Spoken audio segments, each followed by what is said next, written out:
अभी ब्राह्मणों की दुनिया में जो एडवांस ज्ञान के ज्ञान रतन रूपी पत्थर है, वो रावण की नगरी लंका तक पहुंच रहे हैं या नहीं पहुंच रहे हैं? पहुंच रहे। उसके मूल निमित्त कौन है? दो आत्माएं, राम और कृष्ण वाली आत्माएं। उन ज्ञान के पत्थरों को, जो पत्थर बुद्धि है, उन पत्थरों को तैराने के निमित्त बन रही है। वो संसार सागर को क्रॉस कर रही है और वो ज्ञान रतन रावण की नगरी तक पहुंचने के निमित्त बन रहे हैं।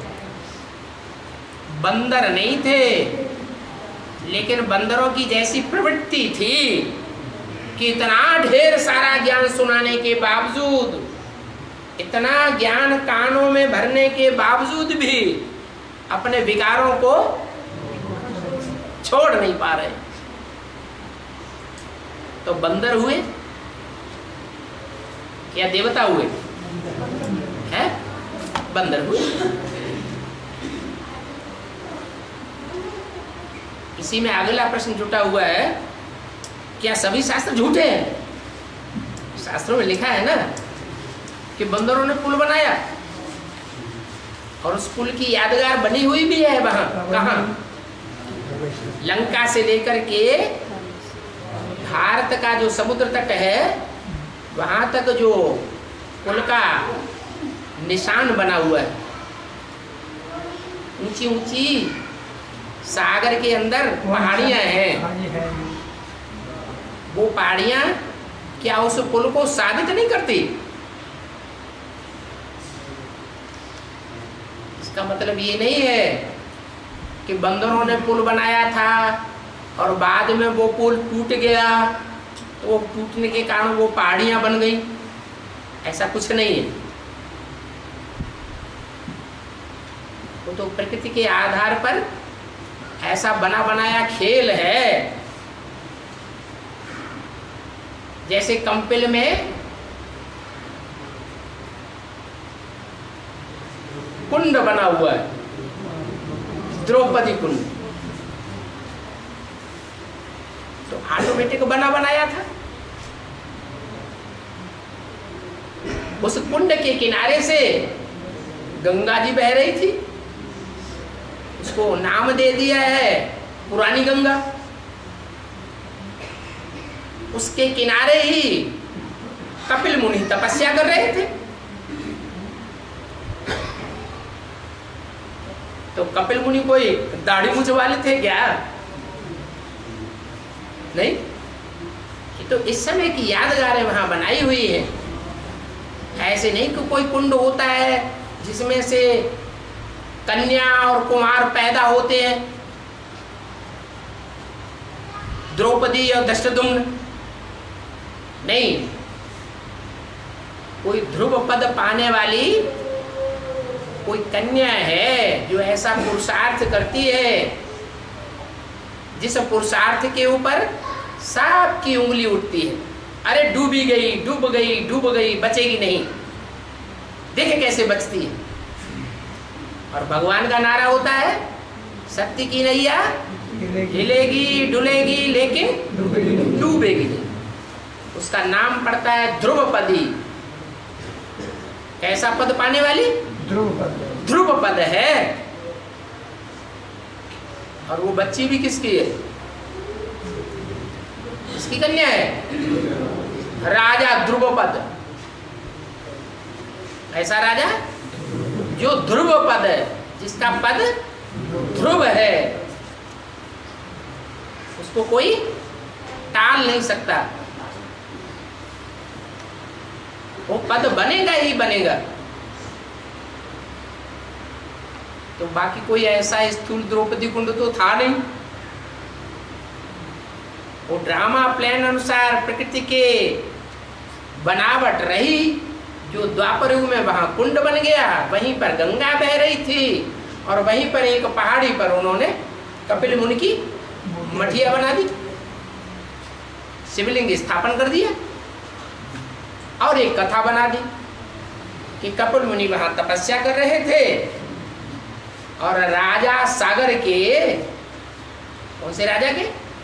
सागर, जो ज्ञान सागर है, मनन चिंतन मंथन करने वाला बहुत गहरा सागर है, कोई प्रैक्टिकल में पार्ट है, उसके 60,000 पुत्र, क्या 9 लाख नहीं, 1 लाख नहीं, 1 लाख भी पूरे नहीं, कितनों ने संदेश लिया?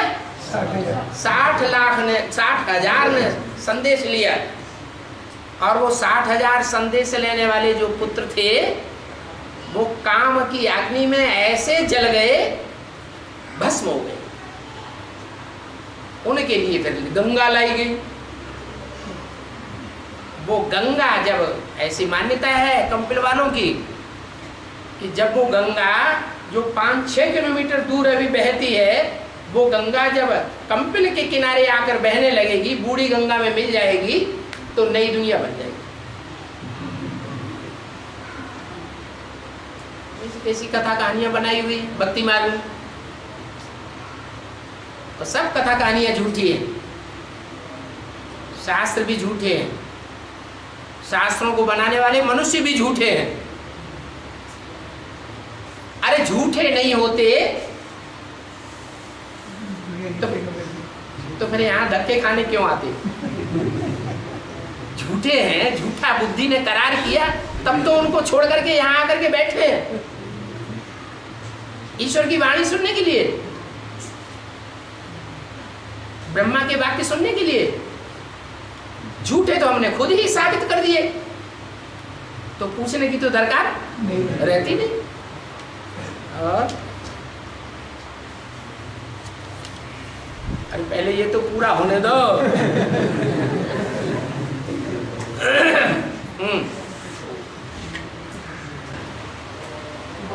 है वो गीत है, राम ने बहुत समझाया, राम ने ही धोखा खाया, अब तो राम ने ही जान बचाया, मेरा काम गया। राम ने बहुत समझाया और राम ने ही धोखा खाया, बलराम ने धोखा खाया, राम ने ही जान बचाया, मेरा काम गया।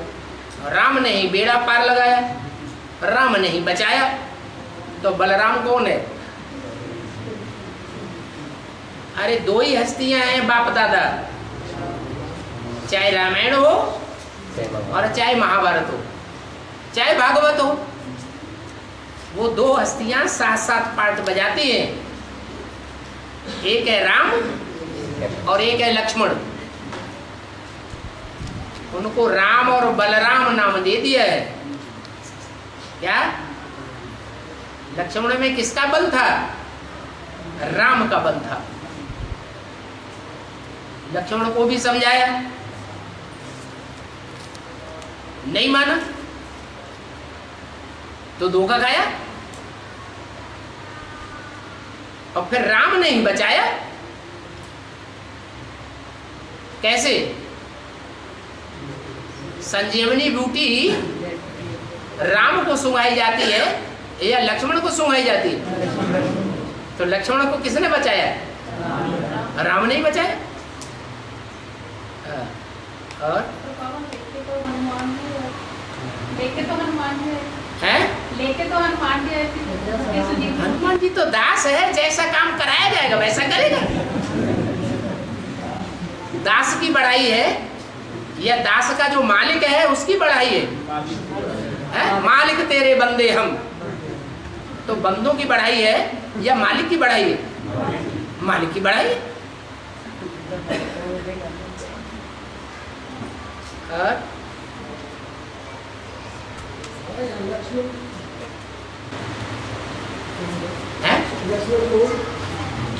लक्ष्मी जो लक्ष्य को मार ले। लक्ष्य क्या है मनुष्य जीवन का? लक्ष्मी नारायण बनना लक्ष्य तो है, लेकिन सच्चाई में लक्ष्य क्या है? आत्मा क्या चाहती है? आत्मा का लक्ष्य क्या है? सुख और शांति मिले। ऐसी सुख और शांति मिले जिसमें दुख और अशांति नाम मात्र भी न भोगना पड़े। ऐसी सुख शांति मिले कि पुरुषार्थी जीवन में भी चैन की बंसी बजाते हुए जैन जिंदगी काटी जाए, और नई सतयुगी दुनिया में 150 साल का राज्य भी मिल जाए, सुख और शांति का मिल जाए। वो 150 साल का राज्य देने वाला जो बाप है वो इतने लंबे समय तक वो राजा ही नहीं भोगता, सुख शांति नहीं भोगता, कृष्ण वाली आत्मा भोगती है। पहले पत्ते वाली जो आत्मा है वो ज्यादा सुख शांति भोगेगी 84 जन्मों में, या राम वाली आत्मा ज्यादा सुख शांति भोगेगी? कृष्ण वाली आत्मा ज्यादा सुख शांति भोगती है। तो लक्ष्य आत्मा का क्या है? सुख शांति भोगना। गलत बात है? सच्ची बात है? सच्ची बात है। हर आत्मा यही चाहती है हम सुख शांति भोगे। तो जिसने ये लक्ष्य प्राप्त किया, जिस आत्मा ने सच्चम सच, वो ही लक्ष्मण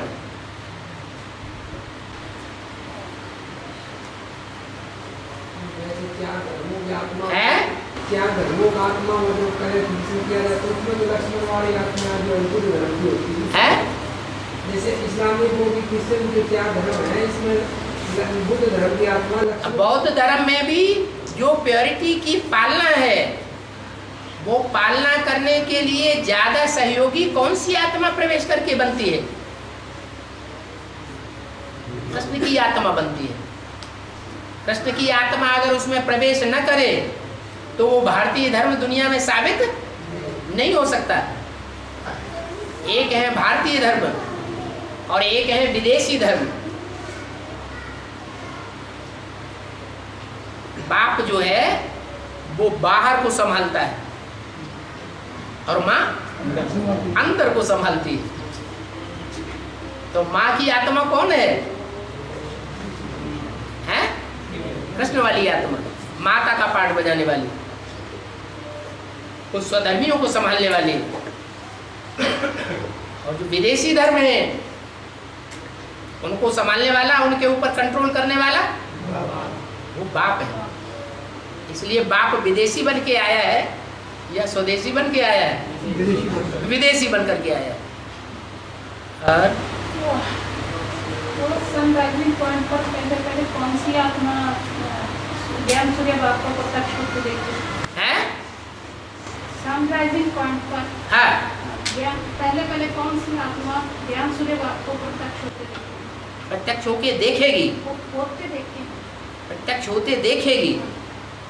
वो तो अचलगढ़ वालों में से पूछो जाके। अचलगढ़ वाले ज्ञान में निकले और निकलने के बाद अचल अखंड अडोल रहे तब कहा जाए। अभी तो परीक्षा ही नहीं हुई। आगे अगर अभी भी उनमें से कोई कहे भी कि हम हैं, हमने पहले पहचाना, तो हम मान लेंगे? नहीं। पहले फाइनल परीक्षा में पास होके दिखाओ तब मानेंगे। अभी तो चलना शुरू किया है। और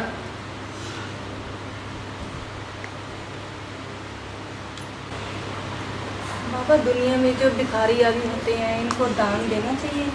आजकल वो छबील के लिए पर्चियां लगाते हैं। दुनिया में जो भिखारी आदि होते हैं उनको दान देना चाहिए?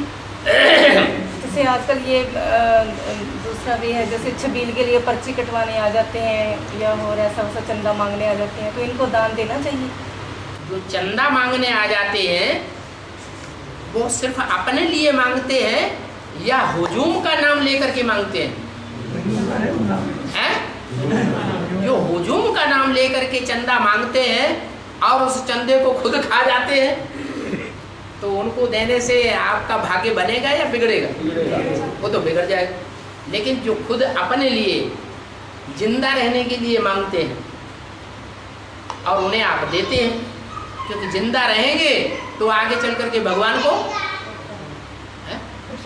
पहचानेंगे। अगर जिंदा ही नहीं रहे तो शरीर छोड़ देंगे, बच्चे के रूप में जन्म मिलेगा या तो भूत प्रेत के रूप में जन्म मिलेगा और भगवान की प्राप्ति से वंचित हो जाएंगे। तो इसलिए जो पर्सनल के लिए, अपने शरीर का पोषण करने के लिए अगर कुछ लेते हैं, मांगते हैं, कुछ है तो देने में हर्जा है क्या? हाँ, पैसा नहीं देना है, 50 का 100 का नोट नहीं देना है। क्या? जो अपने पास खाना पीना रखा है वो उनको दे देना।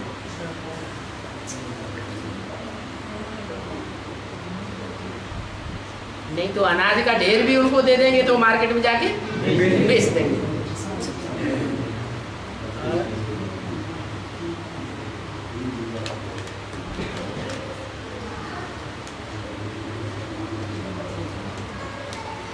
प्रश्न आया है, आजकल टीवी खूब देख रहे हैं। कहते हैं पार्वती नहा रही थी,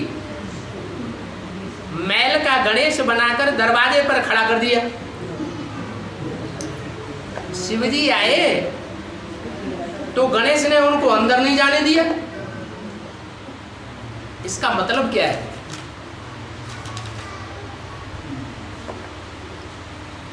पार्वती नहा रही थी, माने ज्ञान स्नान कर रही थी।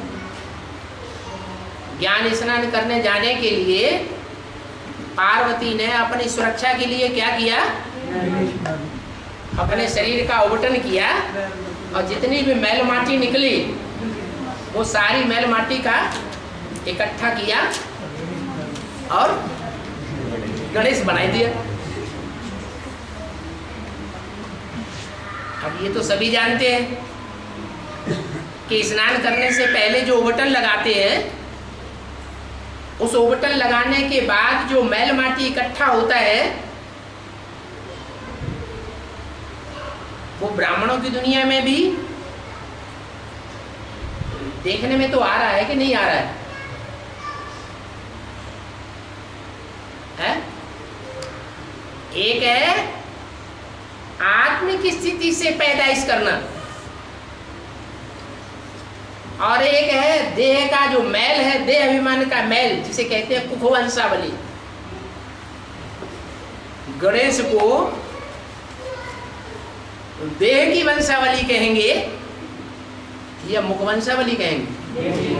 देह की वंशावली है, कुखवंशावली है, इसलिए उनका मोहड़ा भी जानवर का दिखाया गया है।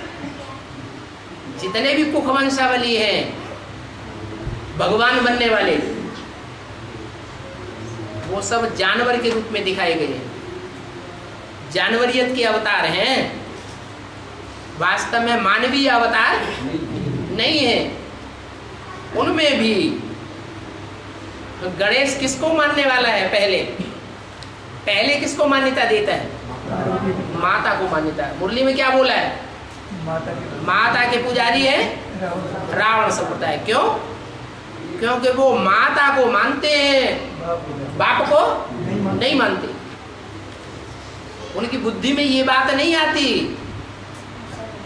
कि माँ के साथ कोई पीछे से बाप भी होना चाहिए। वो पहचान की परवाह भी नहीं करते। मनुष्यों की दुनिया में भी ऐसे होता है। कोई बच्चे होते हैं, उनसे पूछा जाए तुम किसकी संतान हो, तो क्या कहते हैं? अम्मा का नाम बतावेंगे, हम अम्मा की संतान हैं। ब्राह्मणों की दुनिया में भी ऐसे ही शूटिंग हो रही है। उनसे पूछेंगे किसकी संतान हो, तो क्या बतावेंगे? ब्रह्मा की संतान है। होशियार आदमी होगा तो सोचेगा ये बार बार पूछते हैं ये किसकी संतान है, ये अपना अम्मा का ही नाम बताता है, बाप का नाम क्यों नहीं बताता? तो बुद्धि के अंदर शक पैदा होगा या नहीं होगा? है? क्या शक पैदा होगा? इसको बाप का पता नहीं, इसको अपने बाप का पता ही नहीं है। इसकी अम्मा इसके बाप का नाम है, इसको बना के तैयार कर दिया, पावरफुल बना दिया, सब प्रकार की पावर भी दे दी, लेकिन उसको बाप का नाम नहीं बताया। ऐसे ही ब्राह्मणों की दुनिया में भी हो रहा है। फाउंडेशन पड़ रहा है, ऐसे गणेश और पूछड़ी वाले हनुमान तैयार हो रहे हैं। तो वो मैल माटी से तैयार होते हैं। आत्मिक स्थिति से तैयार नहीं होते। हाँ, उनमें तैयार करने के बाद तपस्या का सार डाल दिया जाता है, प्राण प्रतिष्ठा, प्राण फूंक दिए जाते हैं। तो ऐसी तैयारियां हो रही हैं। ऐसे जानवरियत के अवतार तैयार हो रहे हैं जो बाप का मुकाबला करेंगे, लड़ाई लड़ेंगे, बाप को अलग साबित करेंगे, क्योंकि बाप को जानते ही नहीं, और माँ का ही बोलबाला का जय माता दी।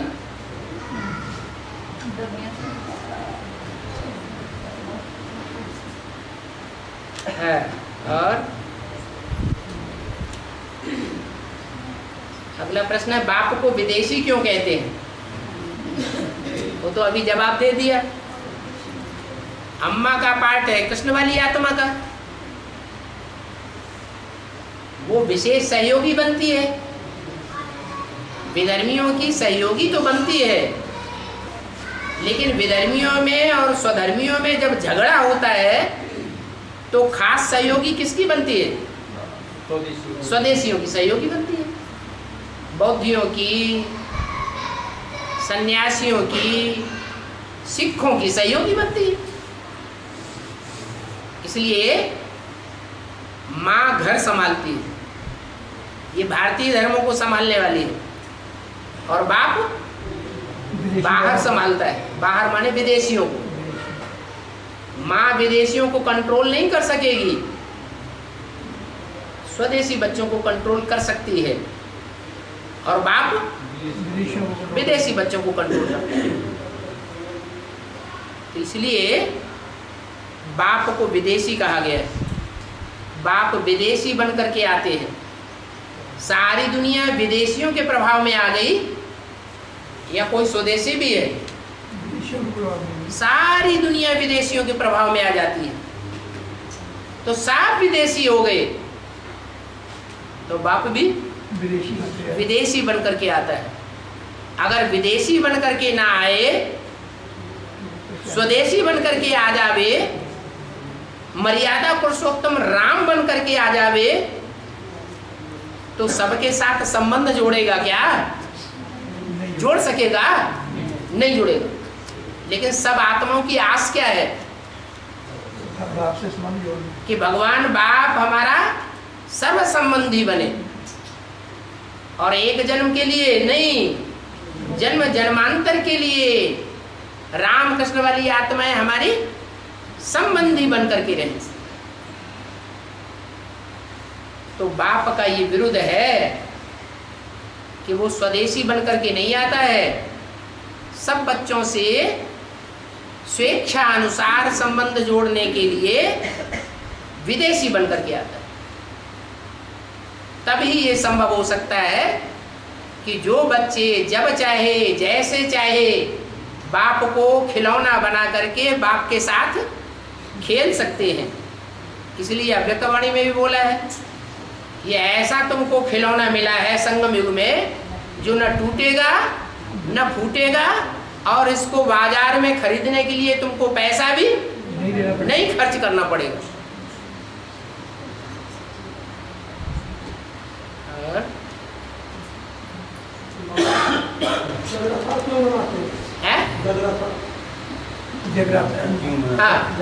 क्यों मनाते हैं? हाँ, रात में जागते हैं ना, जब शिव आते हैं तो शिवरात्रि कही जाती है ना। अभी भी बाप को बच्चे बुलाते हैं या नहीं? मुरली में तो बोला है कि जो बाप को बुलाते हैं, पतित पावन आओ ऐसे कहकर बुलाते हैं दिल की आवाज से, वो पति से पावन बनते हैं। जो बुलाते नहीं वो पति से पावन बनते भी नहीं। तो ये कहाँ की बात है? अभी संगम युग की ब्राह्मणों की दुनिया में ये दिल की शूटिंग हो रही है। कोई दिल की आवाज से बाप को बार बार बुलाते हैं, बाबा आओ, हमारी अवस्था हमारी अवस्था गिर रही है, आपके आने से हमारी अवस्था ऊंची उठ जाएगी। तो बुलाते हैं बार बार। तो वो भारतवासी बच्चे बार बार बुलाते हैं, तो शूटिंग हो रही है, रिहर्सल हो रही है बुलाने की। और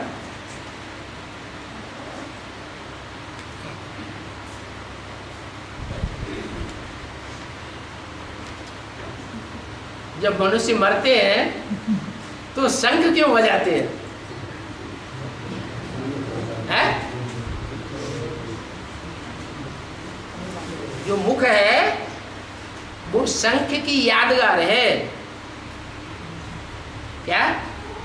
जब सारी दुनिया मरा पड़ेगा तो ज्ञान का धंधा सारी दुनिया में फैलेगा कि और धंधे फैले हुए होंगे? ज्ञान का धंधा सारी दुनिया में फैलेगा तो ये शंख चारों ओर बजेगा या नहीं बजेगा? है? ये मुख का शंख सारी दुनिया में बजेगा।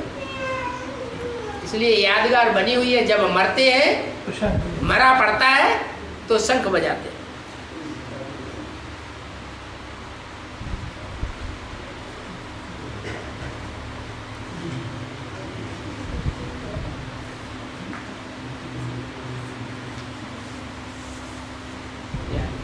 हाँ जी, हाँ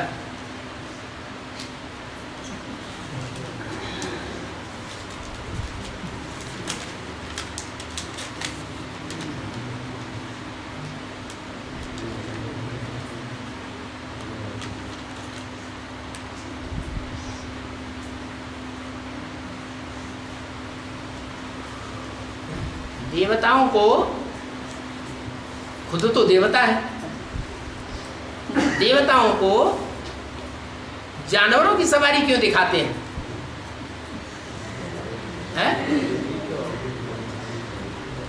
देवताओं को जानवरों की सवारी क्यों दिखाते हैं? मान लो राम देवता है तो किसके ऊपर सवारी करता है? अरे किसके ऊपर करता है?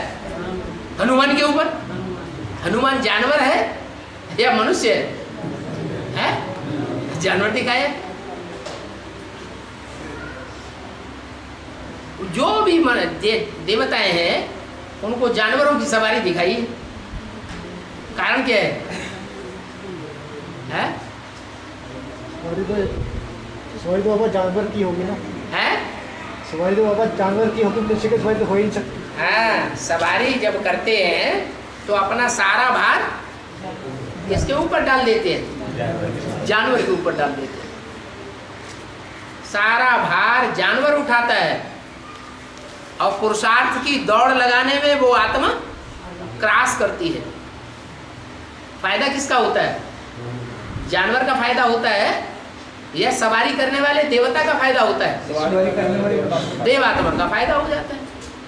ये पूर्व जन्मों के हिसाब किताब हैं जो यहाँ संगम युग में पूरे होते हैं। तो सवार होना अच्छा या सवारी बनना अच्छा? सवार होना अच्छा। अपना अपना पुरुषार्थ है तो सवारी बनते हैं। तो जो सवारी बनेंगे वो ऊंचे हुए या जो सवारी करेंगे वो ऊंचे हुए? तो सवारी करने वाले सब मनुष्य देवता, ब्राह्मण सो देवता, और जिनके ऊपर सवारी की जाती है वो मनन चिंतन मंथन करने वाले मनुष्य की स्टेज में नहीं है। अगर मनन चिंतन करने वाले मनुष्य की स्टेज में रहे होते तो उनकी सवारी साबित ही नहीं हो सकती। वो सवारी जानवरियत की साबित ही तब होती है जबकि जानवरियत जैसे संस्कार रहते हैं।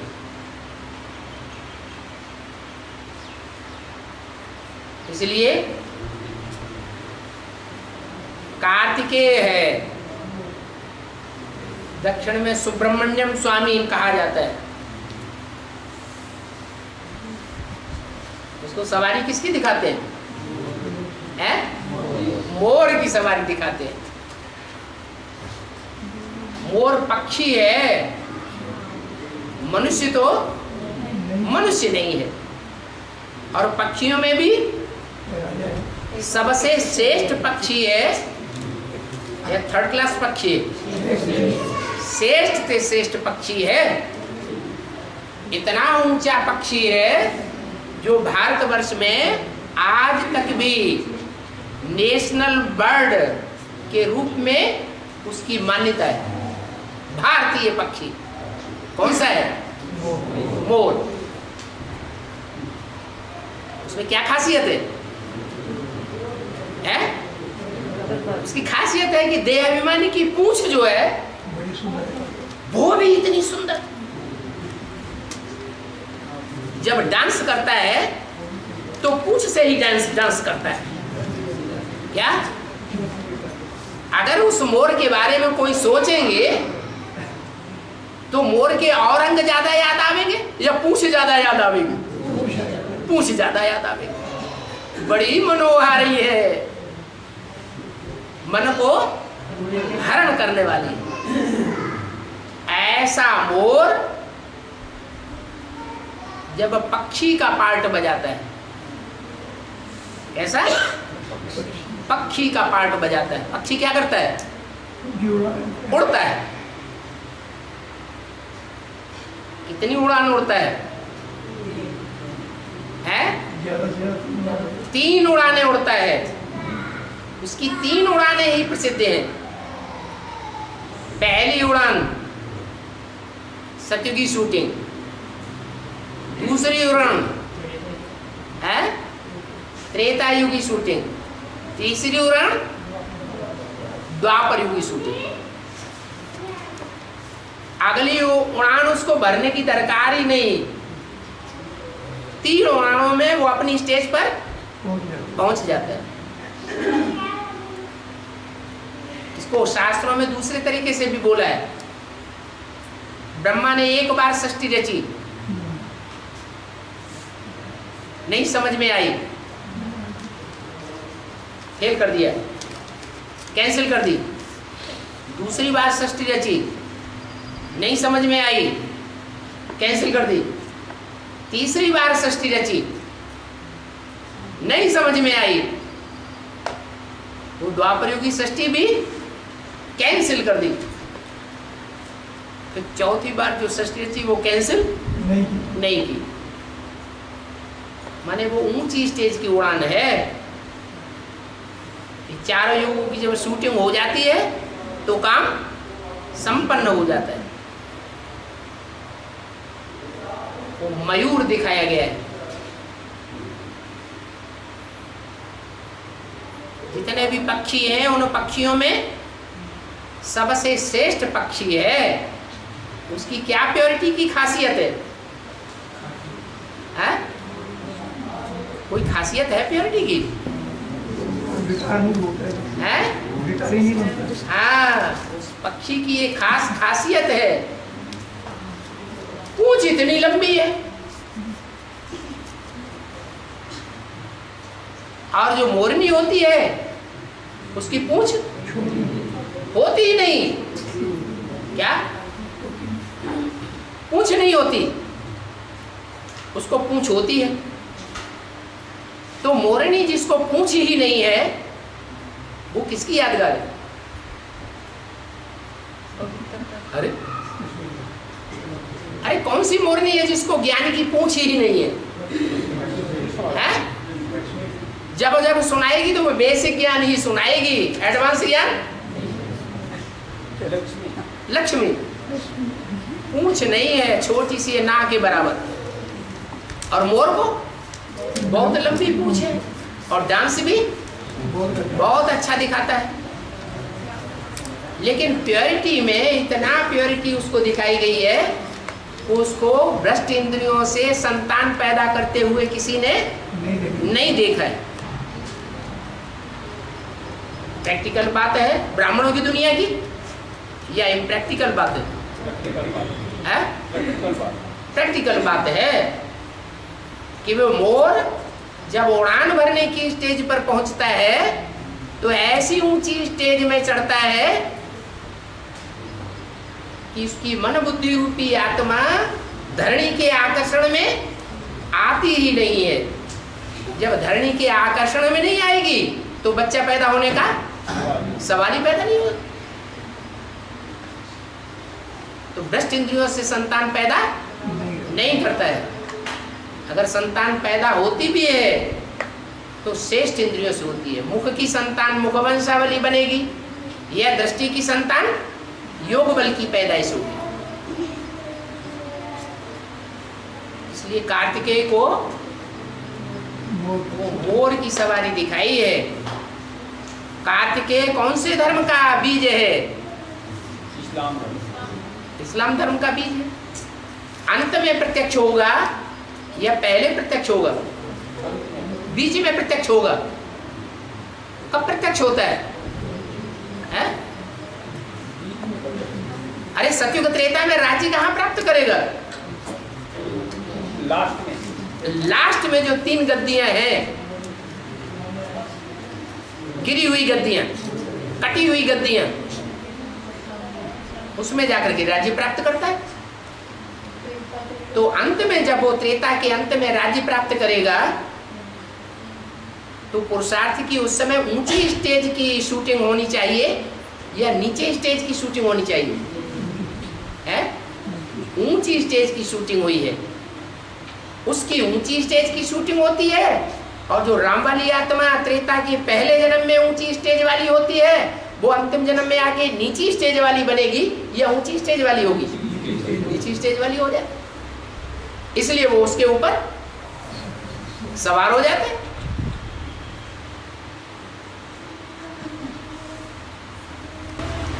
और बाबा जब बच्चों की शादी करते हैं तो टेवे मिलाते हैं, जब बच्चों की शादी करते हैं तो टेवे मिलाते हैं ना। क्या मिलाते? जन्म कुंडली मिलाते हैं। मिलाने चाहिए या नहीं?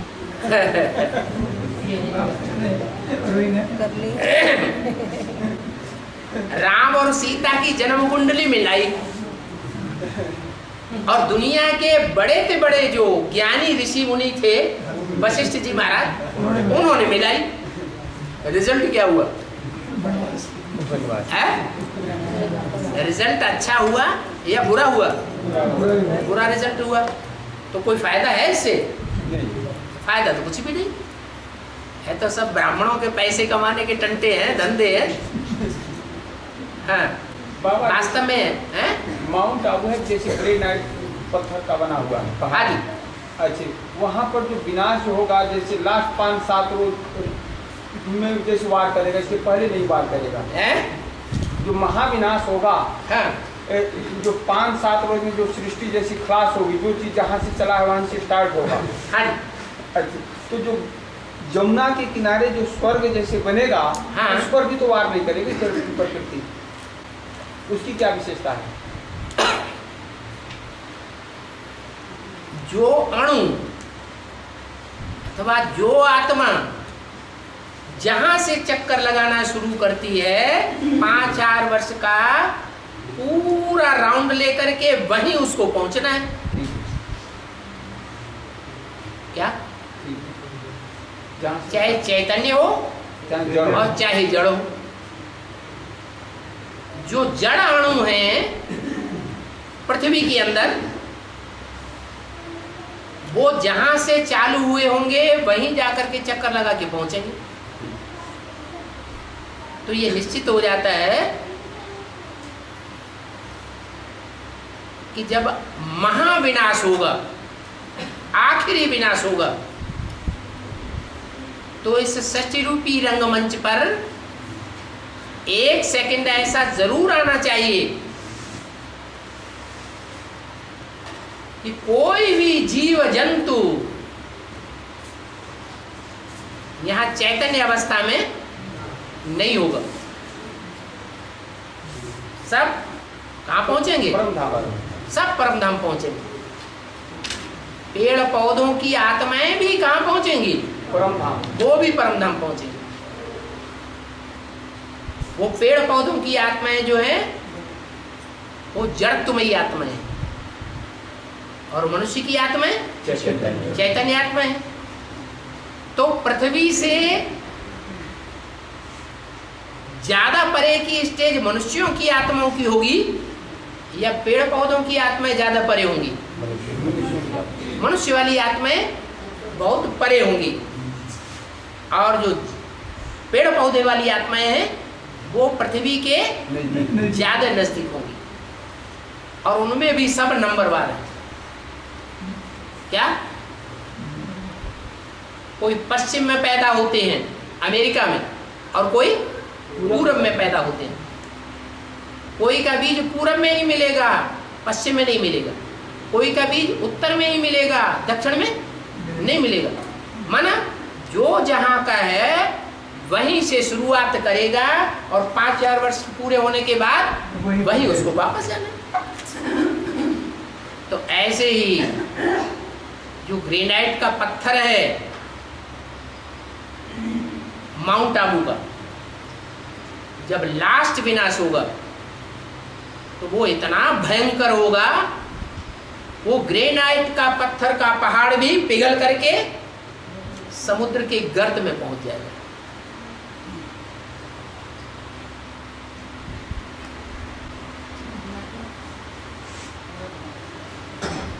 बाबा इसका मतलब जो माउंट आबू में जो आत्मा है, जैसे शरीर उनका जैसे होगा, हाँ। और आत्मा जैसे परम धाम होगी। माउंट आबू में क्यों होगा? जैसे कहने मतलब जैसे सागर में मिलेगा तो वहाँ जैसे गंगा के किनारे पे लाकर खड़ा कर देगा उनके सौ को, बाड़ी को। गंगा किनारे नहीं, यमुना किनारे। यमुना के किनारे खड़ा कर देगा। हाँ, वो ऐसा टाइम आएगा कि वो मनुष्य आत्माएं जो श्रेष्ठ पुरुषार्थी होंगी वो पहले ही शिरकत कर जाएंगी जमुना किनारे पर। जी। और बाबा जैसे लास्ट में जैसे माउंट आबू जैसे बचेंगे तो माउंट आबू में होंगे दूसरे धर्म की आत्माएं होंगी। स्वदेशी तो पहले वहाँ चले आएंगे नियम अनुसार जमुना के किनारे। नंबरवार है कि नहीं? नंबरवार ही बाबा मैं कह रहा हूँ। तो नई दुनिया जब जमुना के कंठे पे बनेगी तो जो अव्वल नंबर वाली आत्माएं हैं वो जमुना के कंठे पे पहले पहुंचेंगी या बाद में पहुंचेंगी? पहले पहुंचेंगी। ये पूछने की क्या बात है इसमें? बाबा इन जैसे माउंट आबू में जैसे हर धर्म के जैसे बीज हैं, अपने ज्ञान में जैसे हर धर्म के बीज हैं, और जैसे वहाँ मकान वगैरह जैसे रहने के लिए कुछ जैसे इस तरह का जैसे कर रहे हैं। कहाँ? माउंट आबू में। माउंट आबू के लिए तो पहले ही बता दिया, पहाड़ को पीठ कुर्सी बनाना पड़ेगा। क्या नहीं सुना? सुन गया, सुन लिया। हाँ, तो ये मकान तो अल्पकाल के लिए बन रहे हैं। नहीं बाबा, तो लास्ट स्टेज में जब तोड़ फोड़ शुरू होगी ना तो सर मकान वकान पहाड़ में कुछ नहीं रहेंगे, वो भी हिलेगा। बाबा अगली बातें हैं कि बात ये है कि जैसे वो तो हंगामा होगा, जैसे विधर्मी ढेर सारे पहुंचेंगे तो हाँ। तो धर्मी तो शांति पीरियड में तपस्या करके गंगा के जमुना के किनारे आ जाएंगे। जो भी विधर्मी पहुंचेंगे हाँ। लास्ट में वो पहुंचने वाले विधर्मी जो हैं वो सन्मुख अनुभव करेंगे या नहीं करेंगे? सन्मुख अनुभव करेंगे। अनुभव करेंगे तो वो देवताओं की लिस्ट में होंगे, कन्वर्टेड देवताओं की लिस्ट में होंगे या विधर्मियों की लिस्ट में होंगे? कन्वर्टेड देवताओं की लिस्ट में होंगे, बाकी तो पहुंचेंगे ही नहीं। नहीं बाबा, उस टाइम जैसे लास्ट में जैसे उनके पहुंचने से थोड़े देर पहले क्या जैसे स्वधर्मी थोड़ा देर पहले थोड़े टाइम पहले जैसे भीड़ भड़का न हो, कहने का मतलब है। हाँ।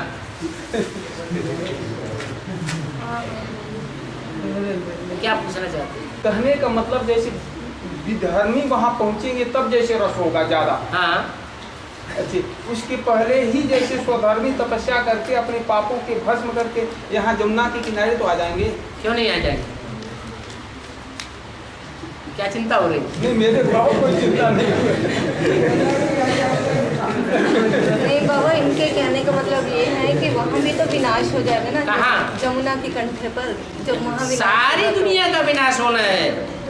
लेकिन विनाश होने से पहले कुछ आत्माएं ऐसी होंगी जो आत्मा की ऐसी स्थिति बना लेंगी कि विनाश का उनके ऊपर, आत्मा के ऊपर कोई असर नहीं पड़ेगा। वो सुख स्वरूप स्टेज में शरीर स्वेच्छा से त्याग देंगे। कुछ आत्मा ऐसी होंगी जो हाय हाय करके शरीर त्यागेंगी। बाबा तो उनकी प्रैक्टिस ही नहीं पड़ी हुई हो। बाबा जो पहाड़ को पीठ बनाने वाले जैसे होंगे वो विधर्मी होंगे, उनके उनको लास्ट में पहुंचेंगे। जो लास्ट में पहुंचे उसको जगह कम मिलेगा।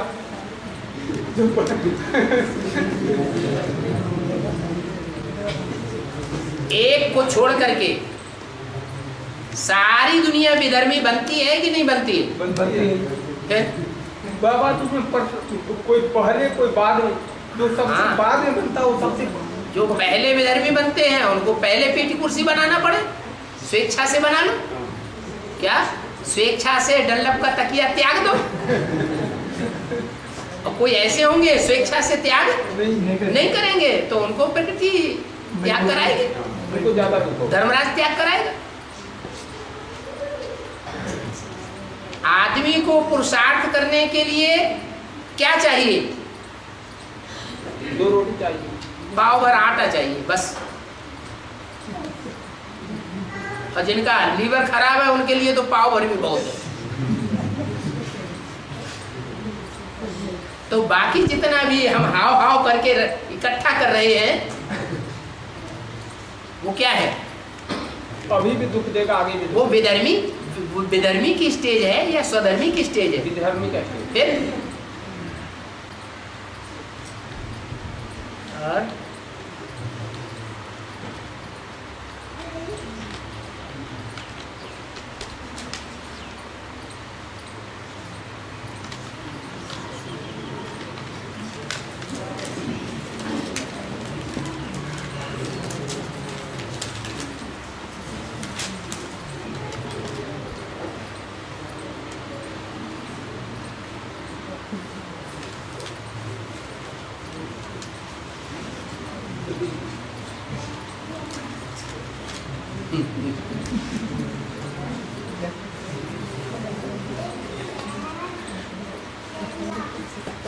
प्रश्न आया है, बहुत सी मुरलियों में महात्मा गांधी का नाम आता है। क्या? महात्मा गांधी का नाम आता है। भगत सिंह का नाम क्यों नहीं? अरे वो तो जिसका भी नाम आएगा उसके लिए प्रश्न पैदा हो जाएगा। भगत सिंह नहीं तो कोई दूसरा सिंह, उसका नाम क्यों नहीं? इस शरीर में नाक ही ऊंची क्यों है? कान सामने क्यों नहीं? माना इस तरह के प्रश्न करने के टाइम पर ड्रामा भूल जाता है। हर आत्मा का पार्ट नुदा हुआ है। ये नहीं कह सकते कि इस आत्मा का पार्ट ऐसा क्यों। जिसने शूटिंग पीरियड में जैसा पार्ट नूद किया है वैसा ही पार्ट रहेगा, कोई चेंज नहीं कर सकता। ये प्रश्न ड्रामा के अनुकूल नहीं है कि नाक आगे ही क्यों नहीं है, पीछे क्यों नहीं।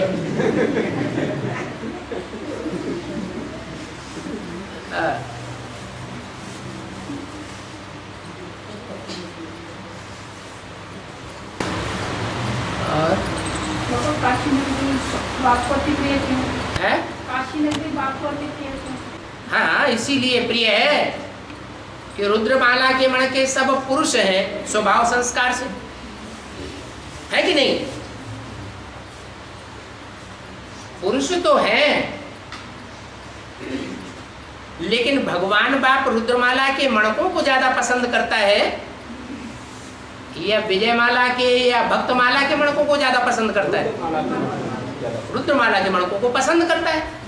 लेकिन रुद्रमाला के मणके जितने भी हैं वो सब पुरुष स्वभाव संस्कार के हैं, माने दुर्योधन दुशासन वृत्ति के हैं। तो उन दुर्योधन दुशासन वृत्ति वालों में भी सारी मनुष्य सृष्टि के बीज हैं या कोई ऐसा रह जाता है जिसका बीज न हो? है? सारी मनुष्य सृष्टि के बीज है। उन सारी मनुष्य सृष्टि के बीजों के बीच में कोई बीज ऐसा है जो दुर्योधन दुशासन बनने वालों की लिस्ट के बीच में सबसे कम परसेंटेज वाला हो। योग बल के आधार पर अपनी दुर्योधन दुशासन वाली वृत्ति को नष्ट कर लेता हूं। कोई है या नहीं है? होना चाहिए या नहीं होना चाहिए? होना चाहिए।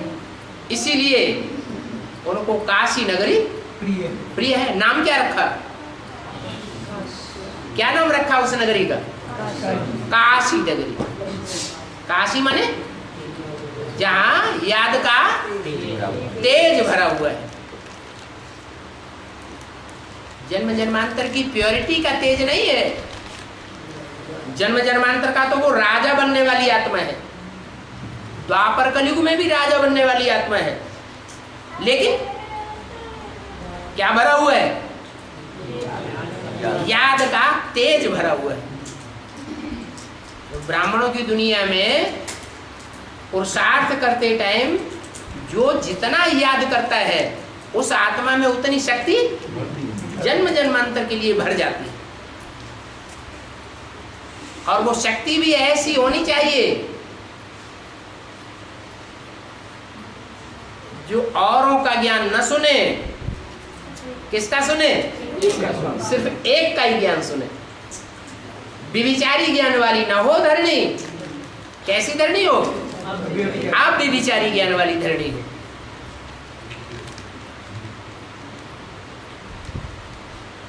तो शंकर जी पार्वती को इतना प्यार नहीं करते,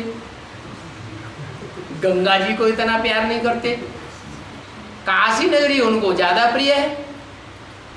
कोई कारण तो होगा। कारण यही है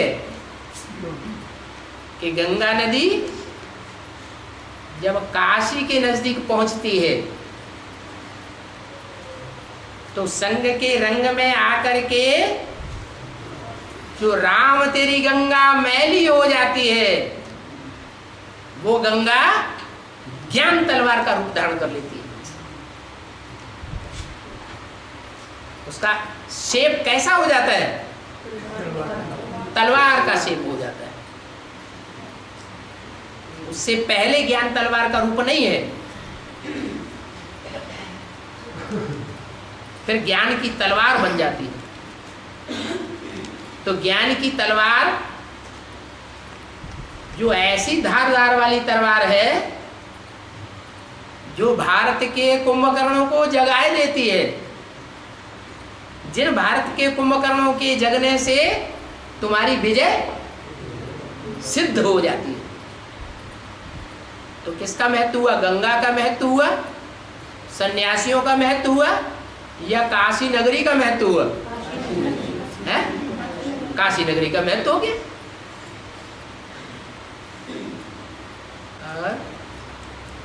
बाबा, हाँ।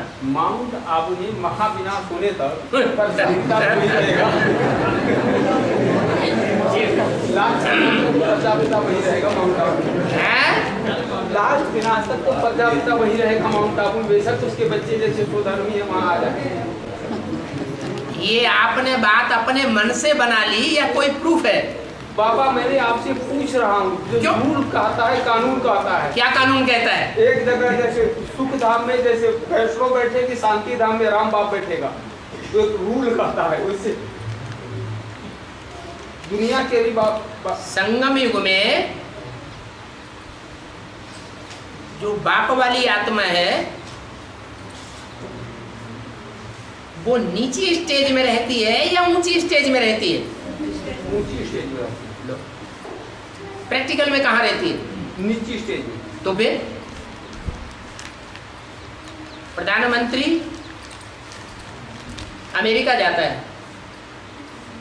अमेरिका जाने के बावजूद भी उसकी बुद्धि का कनेक्शन अपनी कुर्सी से जुटा हुआ रहता है। या अमेरिका में और लंदन में जुट जाता है? कुर्सी में लगा रहा है। कुर्सी में जुटा रहता है, वो तो स्थूल बात है। और यहाँ तो खास आत्मा की बात है। मन बुद्धि रूपी आत्मा का जो कनेक्शन है वो हेड ऑफिस में भले रहे, लेकिन ये कोई जरूरी नहीं है कि शरीर से भी माउंट आबू में रहे। बाबा 10वां ग्रह कौन है? 10वां ग्रह कौन सा? वो तो अभी अखबारों में निकला, तो उसका नाम पूछ लो। तुम्हारा लगाव ज्यादा है तो उन लोगों से पूछो। है?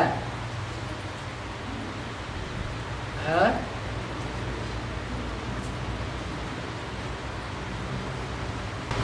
और साधु संतों को दाढ़ी भी दिखाते हैं। है? साधु संतों को दाढ़ी भी दिखाते हैं। नहीं, सब साधु संतों को दाढ़ी नहीं होती है, कोई गुटमुंडा भी होते हैं। दाढ़ी भी नदारत, मूछ भी नदारत और सर के बाल भी नदारत। हाथी भांति के सन्यासी होते हैं, एक तरह के सन्यासी नहीं होते। कोई जटाधारी भी होते हैं, कोई गुटमुंडे भी होते हैं, कोई दाढ़ी मूछ वाले भी होते हैं। और मुसलमानों में जो सन्यासी होते हैं उनको मूछ ही नहीं होती, दाढ़ी भी होगी। है? मुसलमानों की दाढ़ी नहीं होती है। हाँ, मुसलमानों को दाढ़ी होती है, लेकिन जो हाजी जी होते हैं वो मूछ अपनी निकाल लेते हैं। भारतवर्ष में जो मनुष्य होते हैं वो मूछ को बहुत महत्व देते हैं, और मुसलमानों में मूछ को कटवा देते हैं। बाबा हाँ। जैसे सुप्रीम सोल जैसे एक जोड़े को जैसे तैयार कर देता है, बाप और बच्चे को तैयार कर देता है। है? बाप और बच्चे को तैयार कर देता है। हाँ, उसके बाद से वो परम धाम चला जाता है। हाँ, जैसे वैकुंठ स्टार्ट हो जाता है। हाँ। तो जब बाप और बच्चे को जैसे तैयार कर देता तो फुल पावर। बाप और बच्चे को तैयार करता है तो बाप और बच्चा ही तैयार होता है, या बाप के साथ पहले अम्मा तैयार होती है? अम्मा भी तैयार। वो भूल गई कौन से धर्म के हो? जय माता दी या जय पिता दी? माता पिता दोनों। कहाँ हो माता पिता दी? माता तुम्हें याद ही नहीं रही? क्यों नहीं याद? ब्रह्मा याद रह गया, कृष्ण याद रह गया, बच्चा याद रह गया, बाप याद रह गया, अम्मा तो भूल गई। बाबा मेरी बुद्धि में था, मैं क्वेश्चन को स्टार्ट कर रहा था। क्वेश्चन को मैं जैसे अच्छा वो जैसे स्टार्ट कर रहा था। हाँ। तो बाप की स्टेज नीची कैसे होगी? है? तो बाप की स्टेज नीची कैसे होगी? ये किसने कहा बाप की स्टेज नीची होगी? अभी तो प्रश्न था कि बाप उसमें ऊंचा स्टेज में होगा कि नीचा स्टेज में होगा। क्या कहाँ आया ये? थोड़ी देर बाबा पहले मैंने जो प्रश्न आपसे किया था। क्या किया था? एक कि जैसे वहाँ कि लास्ट में जाकर के बाप नीचे स्टेज में चला जाएगा। अरे लास्ट में तो शंकर को दिखाया गया है वृक्ष के चित्र में। वो आत्माओं को लेकर जा रहा है। वो लेके जा रहा है तो पहली स्टेज में पहुंचेगा या नीची स्टेज में पहुंचेगा? ऊपर की स्टेज में जाएगा। तो वो तो लास्ट की बात है, लास्ट सो फास्ट वाली स्टेज। बाबा जैसे क्वेश्चन ये था कि जैसे एक प्रजापिता वाली आत्मा जैसे माउंट आबू में लास्ट विनाश तक रहेगी। प्रजापिता वाली आत्मा जैसे शांति धाम जो बनेगा उसमें लास्ट विनाश के टाइम तक रहेगी। सुख धाम तो वैष्णव लक्ष्मी को है और शांति धाम बाप का है। सुख धाम है माँ का, शांति धाम है बाप का। तो शांति धाम जब तक रहेगा तब तक बाप वहाँ रहेगा। सुखधाम और शांति धाम का गेट साथ साथ खुलता है या आगे पीछे खुलता है? साथ साथ खुलता है। तो बंद भी साथ साथ होगा या आगे पीछे बंद होगा? साथ साथ बंद होगा। फिर मन बुद्धि से बेशक वो आत्मा वहाँ रहे जैसे सुख धाम में, लेकिन सकार बाडी से तो शांति धाम में रहेगा। शांति धाम पहले छोड़ना है किसको? शांति धाम में पहले पहुंचेगा कौन? जो शांति धाम में जवाब दो, जो बात पूछी गई उसका जवाब दो। शांति धाम में सबसे पहले प्रजापिता पहुंचेगा। और छोड़ेगा कौन? प्रजापिता छोड़ेगा। बात खत्म। नहीं बाबा, वो मन बुद्धि का स्टेज ऐसा बन जाएगा, हाँ, लेकिन जहाँ जिसका है उसको वहाँ करना पड़ेगा। क्या करना पड़ेगा? ड्यूटी देनी पड़ेगी। मन बुद्धि की ही तो प्रधानता है, शरीर की कहाँ प्रधानता है? नहीं, सकार बाड़ी से तो माउंट आबू में तो प्रजापिता वर्मा रहे कि नहीं रहे? प्रजापिता वर्मा वो सबसे लास्ट टाइम तक वो आत्मा सबसे पहले परम धाम पहुंचेगी या नहीं पहुंचेगी? बाबा ये तो बाद की बातें हैं। अरे? जब तक ये सकार सृष्टि है तब तक मैं बातें कर रहा हूँ। हाँ, जब तक जो आत्माएं जाएंगी वो सारी एक साथ ऊपर जाएंगी या आगे पीछे जाएंगी? थोड़ा अंतर होगा, नंबर का अंतर होगा, लेकिन ऐसे तो नहीं कि ऊपर जाने में 1 साल लग जाएगा, नहीं।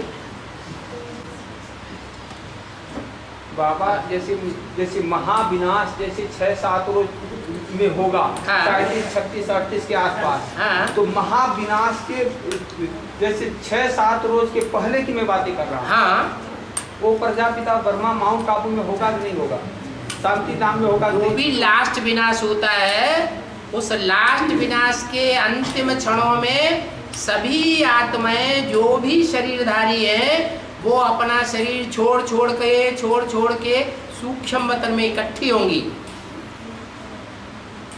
सूक्ष्म वतन तो बाबा कहाँ है? सूक्ष्म तो ऊपर थोड़ी है, सूक्ष्म स्टेज में चली जाएंगी। अच्छा ठीक है। जो सूक्ष्म स्टेज में जाने वाली आत्माएं हैं वो प्रजापिता से पहले पहुंचेंगी या लास्ट में पहुंचेंगी?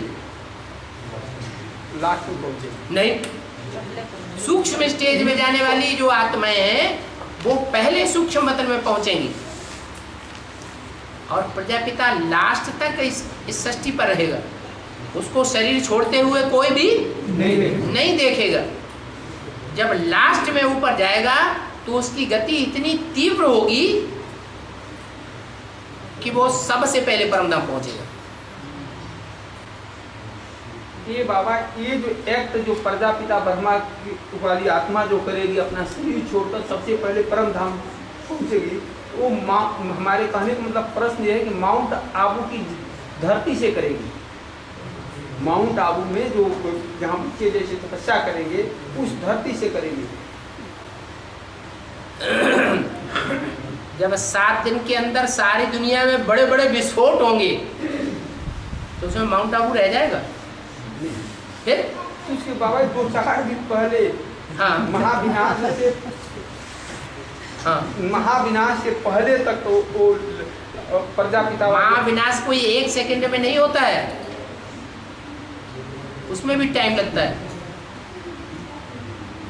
जैसे जैसे विनाश होता जाता है वैसे वैसे स्थापना होती जाती है। स्थापना पहले या विनाश पहले? दोनों साथ। पहले स्थापना फिर विनाश।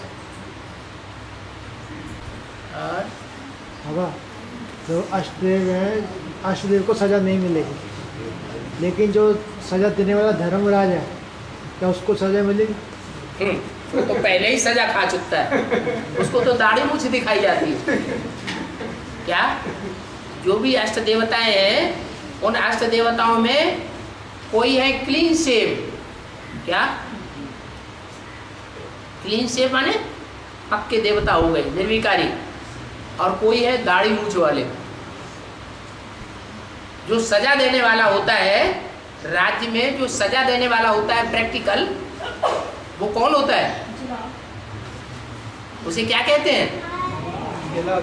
जल्लाद कहते हैं, चांडाल कहते हैं।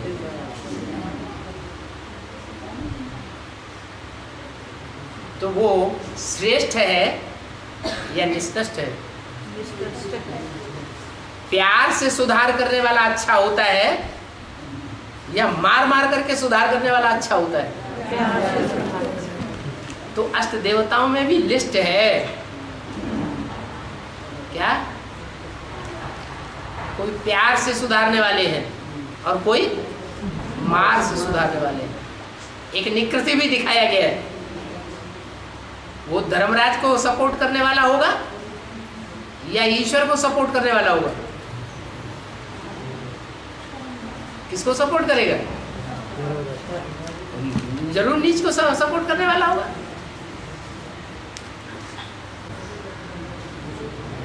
बाबा राम भी राम है।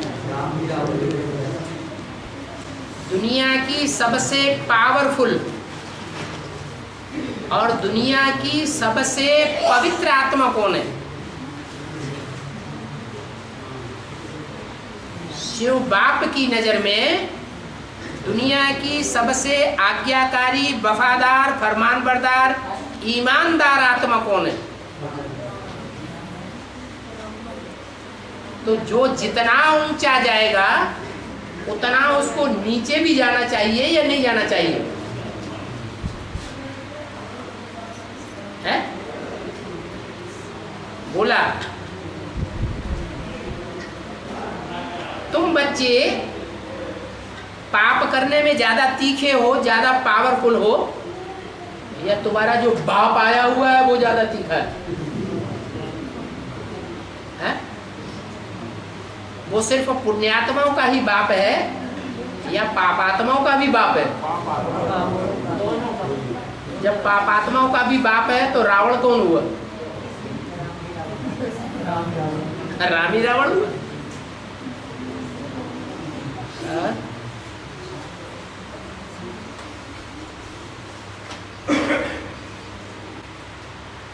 ओम शांति।